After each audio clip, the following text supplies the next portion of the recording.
this ductwork, there's water in here. It's coming from the TY that's not insulated. See that?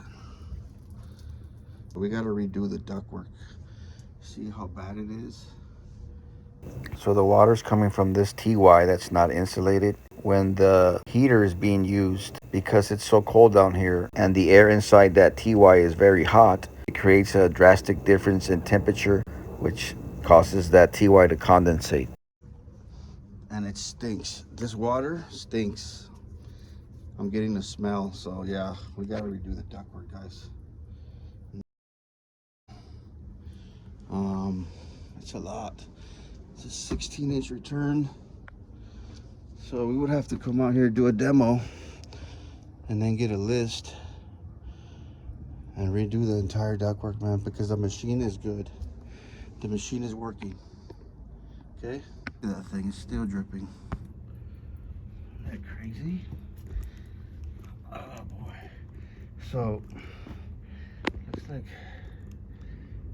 that's not even sealed properly. You see that?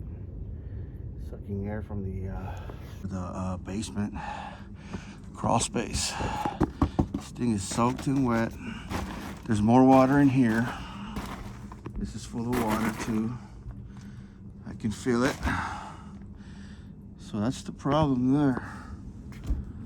Everything else seems to be working.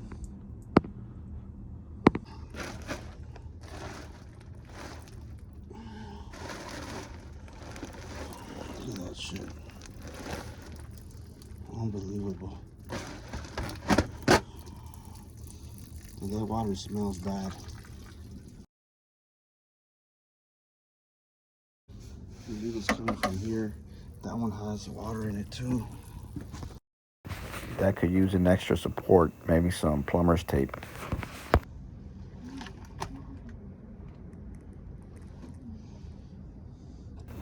I don't know if you want to use flex ductwork or aluminum flex or hard pipe, but it's under the house, so I would at least go with maybe aluminum flex.